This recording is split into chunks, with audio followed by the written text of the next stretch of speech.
So what happens when the dog imefeed ile tumbo ina sag. Unaona? Then ukimbiza dogi tumbo ina flip.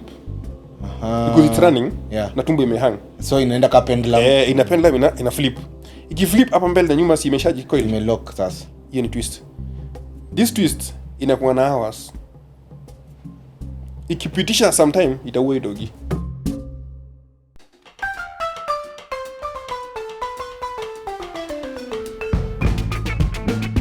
Hello and welcome back to the Crimeshield podcast, where we keep it security every day. Be the suspect. If you want to survive in Nairobi, don't be a hunter, be the suspect. Be the suspect. Yes, uta survive. But ukijaribu kuwa stero, hapo uta fail. Because in the night ujui polisi ni nani, fake cop ni nani, mwizi ni nani, na wewe pia unaweza kuwa mwizi. Juu for example sahi waseni wa janges. Kuna mtu anaweza kuwekelea wewe ni mwizi na brother utajua aliswipe vitu aje ikapatikana kuna kitu yake yenyewe uko nayo. Umeelewa? Wanakuwekelea. Exactly. Hata simu, si unachikigi msee anachukuaga simu ya msee anamwambia, "Excuse me, hebu ni flashie huyo mtu." Akipiga mwambie ni mimi. Then huyo msee mwenye unamflash kumbe ni yeye. Alafu anapiga simu inalia. Simu wakati inalia anasema, "Hii namba yangu. Wewe unafanya nini na simu yangu?" Bro na geuziwa hapo warm up. Noma. Kitu kwa streets in the night, a lot of things are going so fast. Kwa sababu utapata ile base, for example mtu wa miogo ndiye alikuwa anauza mchana. Jioni ni msi wa miraa. Same place. Wamechange tu. Washa change, una get. Alafu utaojua zile lights ni kama hakuna kulala. Then ujui baya ni nani and thief ni nani. Mostly utapata kuna hao wasichana wetu wale huwa wanawaka na wezi, unafaa kujua hivyo. Wakikosa ma customer, kama I can even tell people, unaona ukiwa River Road, ndio maana inaitwa river, ina flow tu na wewe. So River Road pale hivyo kuna Ludhuli Avenue, sana sana usiku. Wale mademu wa Ludhuli Avenue, wakikosa ma customer, that's how they do it. They usually hold your hand, anakuita ni kama yana kulazimisha. So wewe ukipale hivyo unajaribu kubageni, si madam mimi niko fiti asante. Akicheki unakatana amesota, anakutusi. Obviously ukitusiwa una jam, unataka react. So by the time unafikiria tunaenda ku confront your dem, sikia wanaume wamekuangukia. Unalimo yako mzuri, by the time unajiamsha bana, simu, anything that was valuable all gone.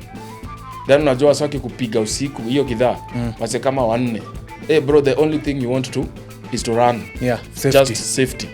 So tao ukitembea first of all, whether mchana ama usiku, but usiku siwe tembea kwa kori. Zile enclosed pavement zile. Usiwe tembea kwa kitu. Tembea katikati ya barabara, wewe ndio unaondokea gari, unarudi katikati ya barabara.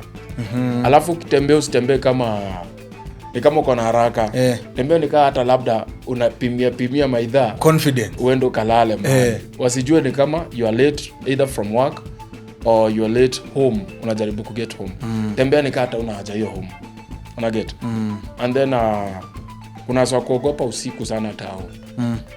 Ogopa wase ndudhi, ogopa madem. Ukipata dem saa 5 usiku tao, odem ako job. Walai tena. Kama si hapa, ni hapa. Na get. Ni rende moja tu hao wase wana.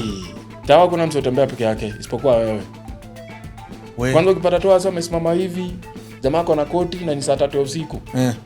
Kwa hiyo kuna mtu anachoma hapo kazi wewe. You need to be very very careful. So tembea tu katikati ya baro. Then usitembee na haraka. Ukitembea na haraka, huwa wana signal each other. Watu kusanyiwa ma phones ndani ya ma3.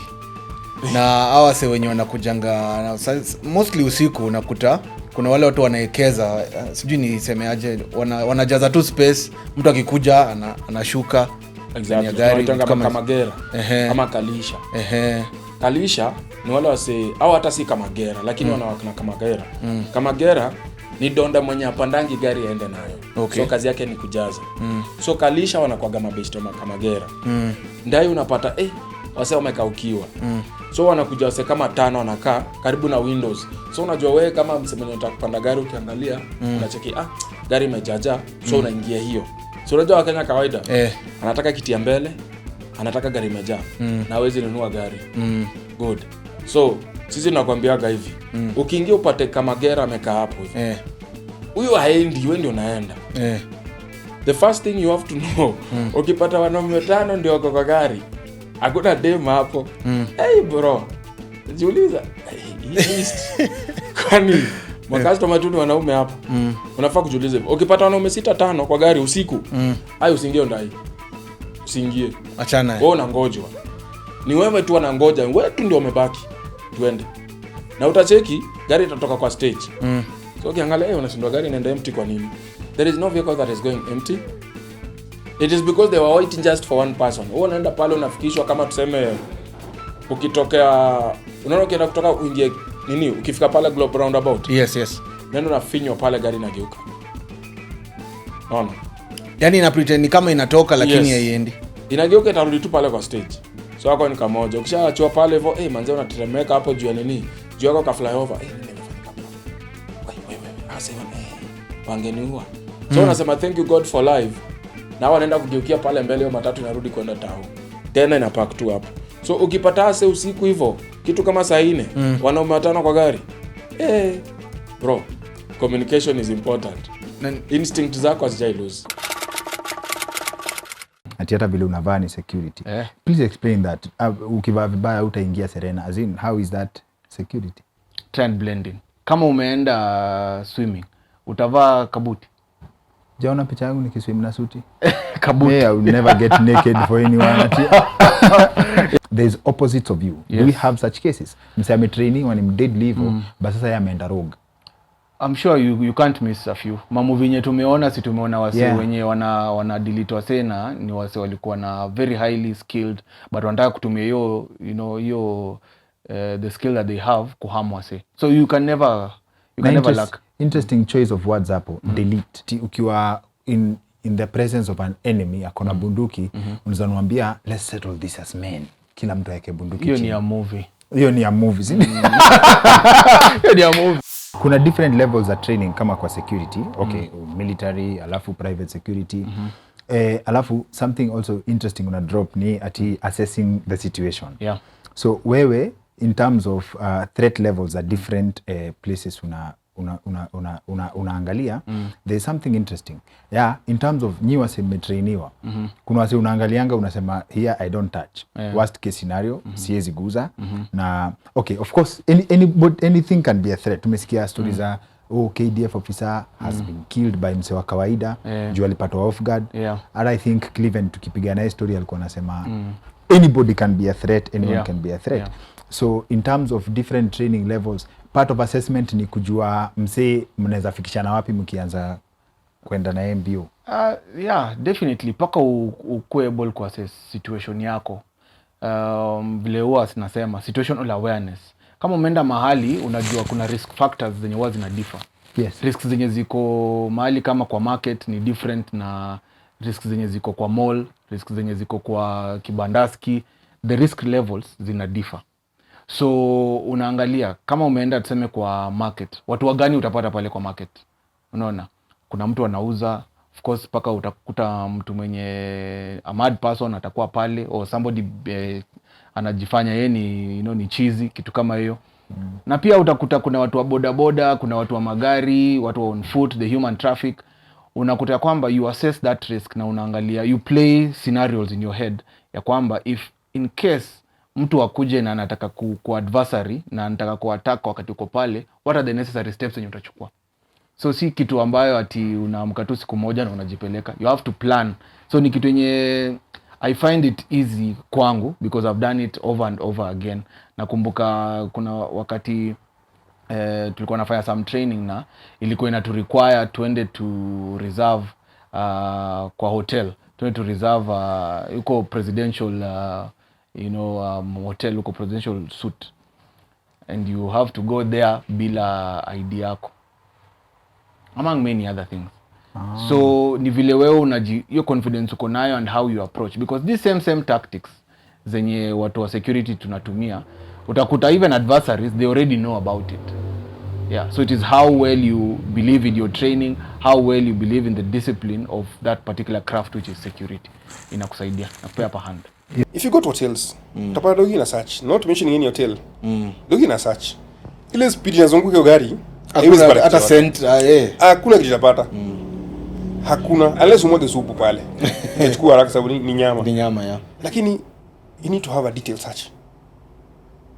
Dogi inafaa kuwa relax. Kwanza imetulia. Inangoja kazi.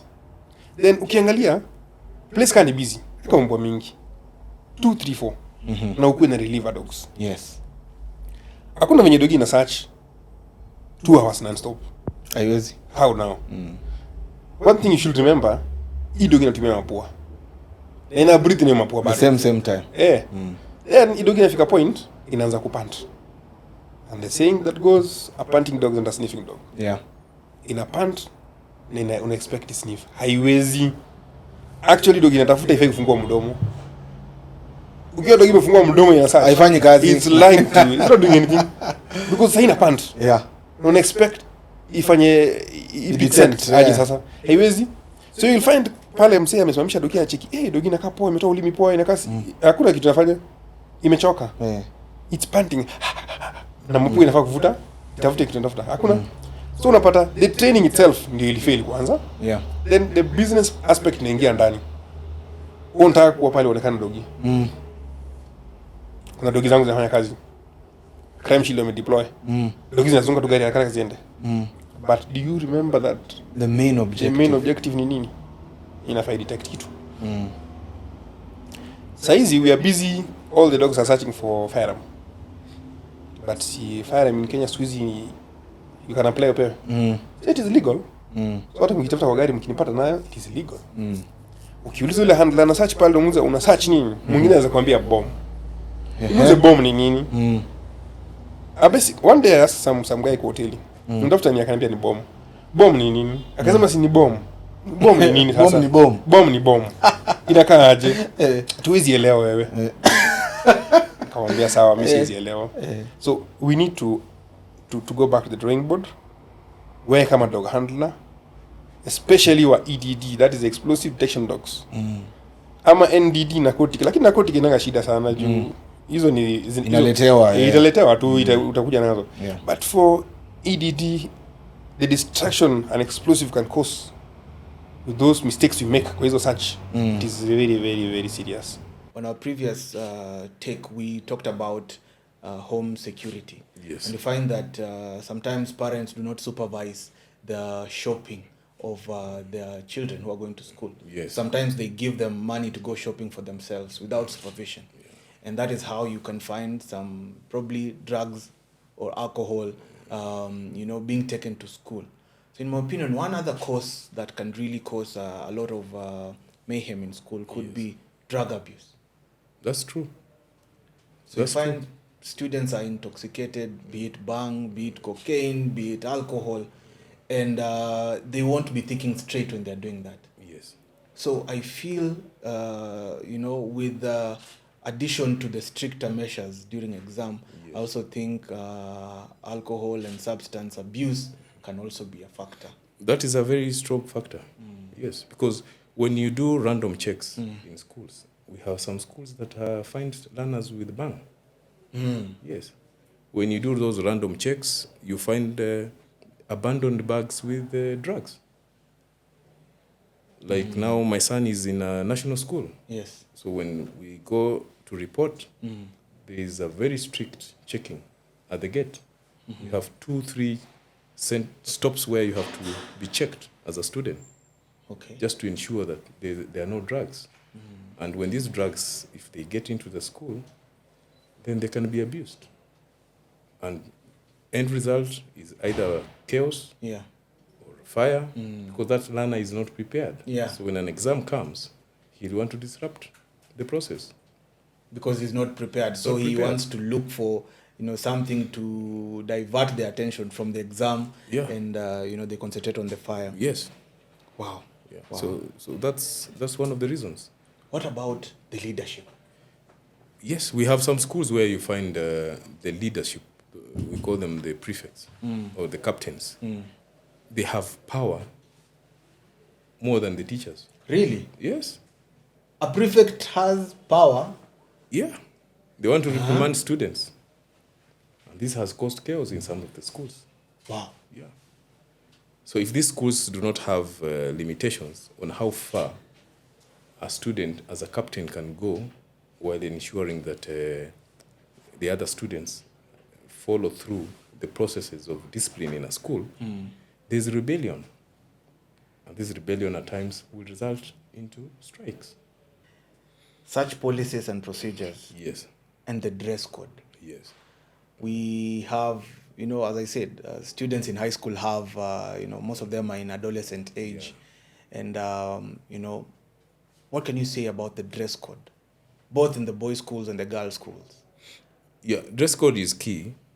And this guides when it comes to policies on procedures on searching. And this happens mostly when they're reporting and in between the terms, when they break for half term. Okay. And at times, I've seen a school that did one when they were closing. Okay. And that's when they got a lot of drugs with the students. Can you imagine? Even cut. Wow. Yeah. And it was just out of the assembly, and the principal said, we are going to search everyone before we move. So they abandoned the bags on the assembly. So there were bags that had no owners. Because they had Jabba. They had Jabba. They had drugs. Yeah. So, like my son is in Mangu. We have 3 searches. At the gate, before the administration block, and at the administration block. So you can't escape 3 searches. You can't even risk carrying contraband to the school because you cannot bypass those 3 searches. Is there a standardized way or a code of conduct that you stand for? So first of all, we have standard operating procedures across everything. So there's security, there's general operations of the space, everything. We gather feedback, that customer feedback all the time, and we try to send out as many notices as possible. But we've encountered a few funny situations where there's most especially theft. And you'll actually be shocked. The people that steal are the ones that you least expect. Yeah. So theft does not only mean phones and technical stuff. It can be food. Because we provide fridges where people bring their food and eat. Yeah. So we solve lunch hakuna food yako. Has it ever occurred through your experience where people face things that would require first aid? Sometime last year, we encountered a situation where someone fainted. It was a very difficult situation because, first of all, you don't know what's going on, but it's very important because also a co-working or shared space is a community. Okay. So from this community, someone knows something. So first aid was done. At least she was able to stabilize a bit, and then she was rushed to the hospital. So it's a bit risky, at least until this point. Myself, I have not experienced any extreme situation like death, but yeah. But sasa when it comes to mall, kuna kwanga na a very nice briefcase, mtu amedunga suti, ako sawa. This is a businessman. Yes. So let me use a good car like again, I'll just go to Land Cruiser V8 or Nissan Patrol. Definitely umeshuka kwa Nissan Patrol yako. You are walking in the mall, ama you are maybe somewhere in a cafeteria or whatever place. So as you are walking, you see there's a guy who was just parked next to you. Na huyu mwenye amepark next to you it's a very good car. Let's use that a Porsche Cayenne or something like that. And you see the guy also joining you, munaenda pamoja. But of course you're not talking to each other. Yeah. You walking in, of course you give him his respect. You have seen the type of car he's driving. Yeah. You are walking in, munachekiwa pale kwa security. Mwanaume ni guy. You are cleared. As you walk, you'll notice that this guy sticks with you. Akuachi? Let's say umeingia maybe in a bookshop. The guy is with you in a bookshop, also opening some books or whatever, but he sticks with you. That really needs to raise an alarm to you that this guy is suti amevaa kwa job. And I'm the target. You know what I'm talking about? Yeah. He is picking signals from your key. He has something activated in his briefcase that is picking those signals. So ikishachukua ina transmit to the other guy who is in that Porsche Cayenne, receiving yeah, and the guy will open your car, and that is how your car is gone. Where are we safe? Is there a solution to that? We have been working on something for quite some time. This is something that we started in I think early 2018 because I also underwent same problem. Ulioshwa. I was about. It really hurts when you have your car. Now this is my personal story. I went to visit a friend who resides in an apartment, and those apartments, they have visitor parking outside the compound, and so there's a perimeter fence, and then the residents can park in, but visitors outside. Yeah, the one that also Kanjo, you usually pay Kanjos to do that. So when I went to visit my friend, I parked out there, and we got into the house. We were actually talking business. So when I parked, I had a feeling in me that don't leave your laptop. You might need it while you're discussing this thing with your friend, as much as yes, you are leaving. And with me, I had some money which we were supposed to pay our workers. So I went in, I collected my laptop and the cash that I had. And again, another feeling told me, just make sure that you have cleared the car. So I just decided to carry the whole bag, and we went with it inside the house.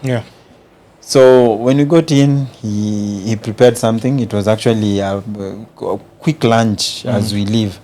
So when he brought the food, hata tu ndo naeka tu hivi nianze sasa kukula, we had a knock on the door.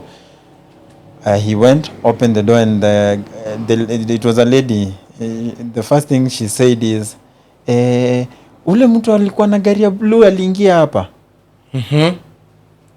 My friend answered and said, yes, ako hapa. Mwambie gari yake imeibiwa. My goodness. Hey. So we left the food. We rushed down the stairs. Kutoka nje. Unajua kwanza yeye kukuambia gari yake mwambie gari yake imeibiwa, and I have the key with me. How did this guy? It's impossible. So we went out. Kufika nje tunapata the car was there, but the all doors were open. So you can imagine Kotuza like, oh no. Wow. But I was not that shocked because everything that was in that car had already I went with them. So lock ilikuwa imevunjwa vibaya, and the car I was unable to lock the car. So we try running up and down looking if we can get someone there, but we couldn't. Guard industry. What are your thoughts? How are they packaged when you're talking about the recruitment and their selection? Have you seen so far with the current security companies? I'll mention that, and thank you for asking. But I want to add something that we may have left out on the previous topic. Why it's essential for. Why it's important to have guards, why it's important to have guard in service. Insurance. When you're a business and you want to partner with an insurance as a way of transferring your risk, actually all security companies, they need to know that the business they're insuring is not very much exposed to risks. Security risks, and they will want to know that you have already adapted some of the baseline security measures, and guards is one of them. So they compel you. It's precondition. They compel you to outsource private security guard so that you can actually, as a strategy to mitigate against some of the security risks that your business may be having. Now, to go on to that other question, the current packaging of guards in the private sector, it's quite the procedures and operations are quite different because remember this is a commercial space and we have different companies that are providing these services to clients, but the basic process incorporates guard recruitment and selection. This is the first step. And what companies do is that they put down a criteria of what's required for recruitment. The guards that they are recruiting, what are the basic requirements for both female and male? All right? And the mandatory requirement, which it cuts across all the service providers, is that these guards must have a clean criminal record. Like they must not be involved in criminal activity. By getting the certificate Before. of good conduct. By getting the certificate of good conduct. And the other thing they require as a mandatory requirement is that you must have acquired a secondary education and you must present a KCSE certificate as proof that you have actually completed the high school level education. And they give a minimum mean grade requirement. You must have attained a mean grade of D plus or C and above, nothing below that. And because communication is important in a guardian role, they insist that you must be fluent in Kiswahili and in English, all right? And you must be fluent in talking and in writing it, because you will need to write down when it comes to some of the guardian documents and reports and all that, which we shall cover much later. And some look at height. For some reason, height is a thing for security. Okay. And and they like to keep it standard. So some companies will say for a man, for male, you need to be 5.8, 5.7 feet tall and above. That means you have to be tall. And for ladies, probably 5.2, 5.1. Because they want to have that uniformity in height. And also you must be physically fit. And you must be of sound mind, and you must be between 22 and 35 years of age. So those are like the basic mandatory requirements. A lot of companies put in their selection criteria when they're recruiting. Now, when you meet those requirements and the company takes you in, the next step is training. You're trained. And when it comes to training, there's a set training course, all right? Probably a few years back, the course was different in different security company training schools. But right now, I want to believe that we are having regulated standards in training, and the training is much more improved, and it consists of a critical area of security management. So usually service providers train these guards for a certain period of time. Good training shouldn't take less than 2 weeks. All right. So training consists of the physical training, which is tactical. It includes the physical drills, running and all that, because that's why you need to be physically fit. And we have the knowledge training, where you're trained on access control, searching procedures and processes, and you're trained on you're trained on access control, you're trained on searching, and the physical drills come in as well. You're trained on soft skills, on how to communicate with people. You're trained on customer service, And then, because as a security guard, in most cases, you'll find yourself being a fast responder. You must be trained on first aid. And you must be trained on fire emergency. Okay, because you need to know the basics so you can be a fast responder. And then as threats evolve, another area that's becoming mandatory in training courses is terrorism. All right. You need to incorporate, so companies incorporate that in their training. Guards are trained on how to detect terrorist activities, the types of terrorist attacks, how to respond to them, how to detect terrorism, activity, and how to respond to it. And in case of an actual terror attack, as a guard, how do you respond to it? How do you do crowd control? How do you evacuate? That kind of thing. In most cases, our girls go out, but they are going with strangers, people you do not know. So try to tell these children, know the person that you're going out with.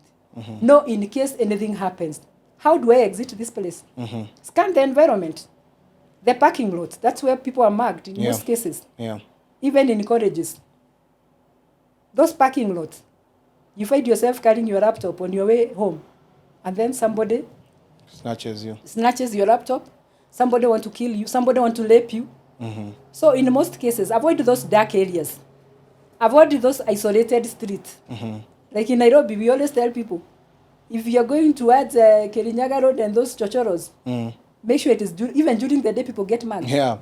So you're just there saying, watanifanyia nini? You fight like you're so secure because you're told the police are allowed. But the presence of police does not mean that you cannot be harmed. That is why we tell people personal security is very important. To be aware of your own security is really very important. Security starts with you. It starts with you. You have to have that conscience of knowing how secure is this place.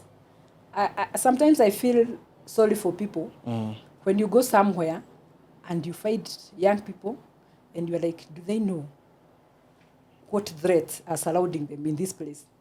They're just comfortable. But the threats are very many. I also feel bad when I'm going somewhere, maybe to a mall, or I'm going to a social place. And even churches. And the people in front, you're told, we have to frisk you. And somebody say, what do you think I'm carrying? I have nothing. You will not search my car. You will not search me. I really feel sorry. And sometimes I turn back and go. Because I feel I'm not secure. If somebody does not want to be searched, what are they hiding then? What are they hiding there? And if you are in maybe more than 200 people in a place, and there's no security in that place, because at the gate, people refuse to be searched in the first place. And they just walked in. So you never know what can happen. People can be armed. Somebody can be having a bomb there. And you never know. But I really respect security guards. And I always tell people, when you see that soldier standing there, frisking you, that is his job. He's employed to do that. And you respect that because he's protecting you in the first place. He's trying to make sure that you are all safe. And if you were to take security, as in, you don't trust anybody in security. I will not trust you, you will not trust me. Because you don't know my motive when I'm going there. I don't know your motive. So the best thing, let us follow the rules. Let us be strict and ensure that we are all safe. You've brought a very critical point about churches and all these places that people go driving in and all that. So for you out there, when you see a guard who is asking to frisk you, you need to understand that one, it is their job, and also it is your job to cooperate with them. Because at the end of the day, if you are not carrying something, what about me? Probably I'm carrying something. So if they're able to do that, pretty much it is a layer of protection just to safeguard you and also reassure you of the kind of measures that that particular premise is taking to make sure that the people in there are safe. We were talking about the items that, basically children carry from home.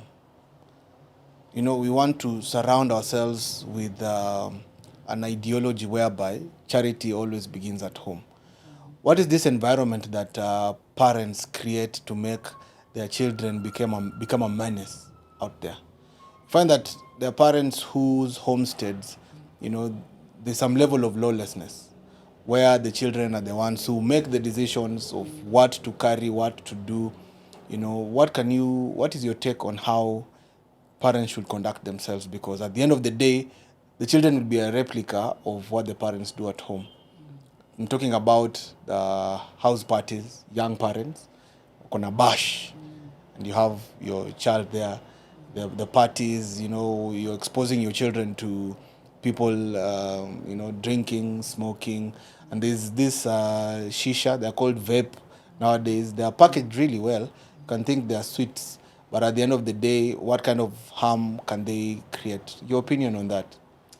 Thank you very much. I think as parents, we need to know at what age we are exposing our children. If you really need to have a party at your home and you have friends who are drinking, partying, it's good to always consider the age of your children. And if possible, if you can hold that party outside the home, the better. Because if you expose your children at that age, when they go to school, they'll start those, what they were seeing. Children are very good at copying or imitating. They will imitate what they were seeing. And in most cases, the teacher will call you and ask you, unafanya nini nyumbani? Yeah. But I've had another incident where one of the presenter was asking another child. There was a social function somewhere, and the child was asked, "Who taught you how to dance like this?" "Mommy." So, in as much as the child will be asked and say the parent, you cannot deny. Yeah. In as much as it is embarrassing, because we bring people to our homes, they do all those parties. Some of them even abuse our children. Can you imagine? Under our roof. And we are not aware. You have young girls in the house, but there are people who are doing their parties there, but you're bringing insecurity to your home, to your own children. So if you have to do all those things, maybe you can go and do them outside and let the children grow. When they get to that age, they'll decide what they want to do for themselves. Thank you so much. We just hit 1,000+ subscribers, courtesy of you guys. I don't take it for granted. Let's keep being impactful. Let's keep on sharing, liking, and subscribing, because at the end of the day, security is yours and also mine. It starts with you and starts with me, and it ends with you and me. Don't forget to keep it Crimeshield. See you next time.